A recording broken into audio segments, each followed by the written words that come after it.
Good morning friends. आज का हमारा टॉपिक है हाउ टू रिड्यूस वेट। दोस्तों, आज के समय न केवल भारत बल्कि विश्व स्तर पर भी मोटापा एक बहुत बड़ी समस्या बन चुका है। इस समस्या के बारे में आपको इस वीडियो के माध्यम से कुछ महत्वपूर्ण जानकारी देना चाहूँगा। साथ ही मैं आपको इस वीडियो में यह भी बताऊँगा कि यदि कोई व्यक्ति मोटापे की समस्या से ग्रसित है तो वह अपने आप को किस तरीके से इस समस्या से दूर रख सकता है। दोस्तों, इस प्रेजेंटेशन में सबसे पहले मैं आपको यह बताना चाहूँगा कि आखिर मोटापा या ओबेसिटी क्या होती है। यदि हमारे शरीर में फैट की मात्रा बढ़ने के कारण हमारे शरीर पे इसका बुरा असर पड़ रहा है तो ऐसी अवस्था को मोटापा कहा जाता है। या हम यह भी कह सकते हैं कि यदि हमारा शरीर का वेट नॉर्मल वेट की तुलना में 20% अधिक बढ़ चुका है तो इसे हम मोटापा कहते हैं।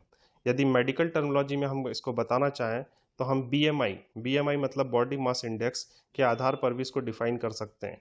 यदि किसी व्यक्ति का बीएमआई 25 से 30 के बीच में है तो उसे ओवरवेट कहा जाता है, परंतु यदि उसका बीएमआई 30 से ज़्यादा है तो हम इसको ओबीस या मोटापा कहते हैं।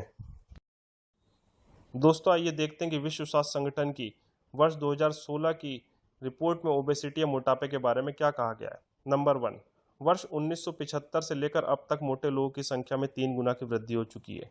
नंबर 2, 18 वर्ष से अधिक आयु के 1.9 बिलियन एडल्ट्स ओवरवेट हैं, जिसमें से लगभग 650 मिलियन को ओबीसी कैटेगरी में रखा गया है। नंबर 3, 18 साल से ज़्यादा आयु के लगभग 39% एडल्ट्स ओवरवेट हैं, जिसमें से 13% को ओबीसी कैटेगरी में रखा गया है। नंबर 4, विश्व की ज़्यादातर जनसंख्या उन देशों में निवास करती है जहां पर ओबेसिटी या मोटापे के कारण होने वाली डेथ ज़्यादा है। नंबर 5, 41 मिलियन चिल्ड्रन जिनकी आयु 5 वर्ष से कम है को ओवरवेट या ओबीसी कैटेगरी में रखा गया है। नंबर 6, विश्व में लगभग 5 से 19 वर्ष के आयु के 350 मिलियन चिल्ड्रन को ओवरवेट या ओबीसी कैटेगरी में रखा गया है। परंतु एक अच्छी बात है कि ओबेसिटी से बचा जा सकता है, और हम इससे किस तरीके से बचें या इससे बचने के तरीके क्या हो सकते हैं, इसके बारे में आगे डिस्कस करेंगे। दोस्तों, हम सबको पता है कि मोटापे की समस्या एक दिन में नहीं आती है। यदि हम अपने शरीर पर ध्यान नहीं देते हैं और हमारी लाइफ स्टाइल काफ़ी दिनों तक लगातार डिस्टर्ब है तो उसी के परिणाम स्वरूप हमारे शरीर का वेट बढ़ने लग जाता है। आइए देखते हैं कि ऐसे सामान्य कौन से कारण हैं जिसके कारण शरीर का वेट बढ़ता है।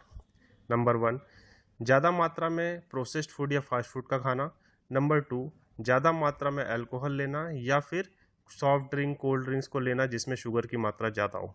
नंबर 3, ज़्यादा मात्रा में फूड लेना, बहुत ज़्यादा खाना खाना या एक्सेस फूड खाना। नंबर 4, फिजिकल एक्टिविटी का कम होना। यदि हम सेंडेटरी जॉब में, हम इस तरीके की जॉब में जहां हम दिन भर बैठना पड़ता है और हमारी फिजिकल एक्टिविटी नहीं है तो वहां पे भी हमारा वेट बढ़ने लगता है।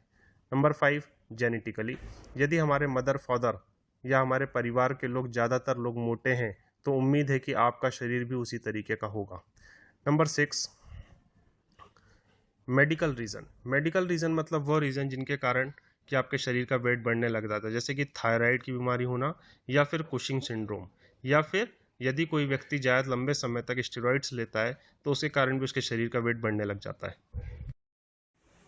दोस्तों, मोटापे के कारण शरीर कई तरीके की बीमारियों से भी ग्रसित हो सकता है। सामान्यतः जो बीमारियां पाई जाती हैं वो हैं हाई ब्लड प्रेशर या उच्च रक्तचाप भी जिसे कहते हैं, डायबिटीज़ या मधुमेह का रोग, सीएडी कोरोनरी आर्टरी डिसीज या जिसे सामान्य शब्दों में हार्ट अटैक आना भी कहा जाता है। इसके अलावा कोलेस्ट्रॉल का रक्त में लेवल बढ़ जाना, इनफर्टिलिटी बच्चे पैदा करने की क्षमता में कमी आ जाना, बैक पेन कमर में दर्द रहना, इरेक्टाइल डिस्फंक्शन हो जाना, स्किन में इन्फेक्शन होना या फिर डिप्रेशन का शिकार हो जाना। ज़्यादातर देखा गया कि जिस व्यक्ति के शरीर का वजन बढ़ जाता है वो काफ़ी डिप्रेस हो जाता है। वो बार बार यही सोचता रहता है कि मैं दूसरे लोगों की तुलना में अच्छा नहीं दिखता हूँ, या फिर मेरे शरीर इस तरीके से बढ़ चुका है कि जिसके कारण लोग मुझे रिस्पॉन्स नहीं देते हैं। तो डिप्रेशन एक बहुत कॉमन फैक्टर है जो कि ओबीस लोगों में पाया जाता है। दोस्तों, अभी तक की प्रेजेंटेशन में मैंने आपको बताया कि मोटापा क्या होता है, किन कारणों से मोटापा होता है, मोटापे से होने वाली सामान्य बीमारियां कौन कौन सी हैं, और साथ ही मैंने आपको बताया कि वर्ल्ड हेल्थ ऑर्गेनाइजेशन ने 2016 की अपनी रिपोर्ट में क्या फैक्ट्स दिए थे मोटापे के बारे में। ये तो बात हो गई कि यदि किसी को मोटापा हो रहा है तो उसके कारण क्या हैं। अब हम शुरुआत करते हैं कि यदि किसी व्यक्ति को मोटापा हो चुका है तो वो किस तरीके से अपने मोटापे को ख़त्म करे और अपने शरीर को फिट एंड फाइन बनाए। दोस्तों यहाँ पे मैं जिक्र करना चाहूँगा वेस्टीज मार्केटिंग प्राइवेट लिमिटेड का। यह कंपनी वर्ष 2004 से अपने डिस्ट्रीब्यूटर्स और कस्टमर्स के बीच में एक से एक नए यूनिक प्रोडक्ट्स लेकर आ रही है। इसी कंपनी के द्वारा 19 जुलाई 2018 को दो नए प्रोडक्ट्स को लॉन्च किया जा रहा है, वेस्ट स्लिम शेक और वेस्ट स्लिम कैप्सूल्स के नाम से। ये दोनों ही प्रोडक्ट्स बहुत यूनिक प्रोडक्ट्स हैं और इससे हमारे शरीर को किसी प्रकार का कोई नुकसान नहीं है। इन प्रोडक्ट्स को यूज़ करके आप अपने वेट को नॉर्मल कर सकते हैं और एक हेल्दी जीवन बिता सकते हैं, जिससे कि आपको आने वाले समय में किसी प्रकार की कोई बीमारियां नहीं हो और आप दूसरे लोगों के बीच में एक स्वस्थ लोग के बीच भांति जीवन यापन कर सकें। Waist slim shake Vestige marketing private limited द्वारा 19 जुलाई 2018 से लॉन्च किए जाने वाले इस शेक की कुछ विशेषताएं मैं आपसे बताना चाहूँगा। दोस्तों, यह शेक एक कंप्लीट मील है और इसका फ्लेवर जो है वो मैंगो फ्लेवर है और इसमें 22 तरीके के विटामिन और मिनरल्स हैं। साथ ही इसमें 9.78 ग्राम प्रोटीन है और 4 ग्राम फाइबर है। सबसे बड़ी विशेषता इसकी यह है कि इसमें अनवांटेड कैलोरीज एवं फैट नहीं होता है, इसलिए यदि आप इसे लेते हैं तो इससे आपका वेट नहीं बढ़ता है। दूसरी चीज़, इसे आप दूध के साथ ले सकते हैं। जब आप इसे एक बार ले लेंगे तो उसके बाद आप अपनी वन टाइम की पूरी मील को स्किप कर सकते हैं। मान लीजिए आपने लंच के समय पे इसको लिया, तो आप लंच नहीं भी लेंगे तो भी आपके शरीर को प्रॉपर न्यूट्रिशन मिलता रहेगा और किसी भी तरीके की कमजोरी शरीर को नहीं आएगी। दोस्तों, 19 जुलाई 2018 से लॉन्च किए जाने वाले वेस्टीज के सेकंड यूनिक प्रोडक्ट का नाम है waist slim capsule. Waist slim capsule की मुख्य विशेषता यह है कि यह कैप्सूल 4 प्रकार की जड़ी बूटियों से मिलकर बनी हुई है। इस कैप्सूल को लेने से शरीर के मेटाबॉलिक रेट बढ़ जाती है, जिससे कि अनवांटेड फैट जो कि हमारे शरीर में डिपॉजिट है वो धीरे धीरे डिजॉल्व होने लगता है और उस फैट के बर्न होने से हमारे शरीर का वेट धीरे धीरे कम होने लगता है।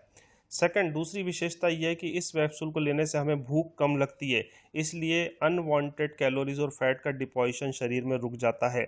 तीसरी विशेषता इसकी यह है कि इसको खाने से शरीर में पोषक तत्व की कमी नहीं होती है और न्यूट्रिशन प्रॉपर रहता है।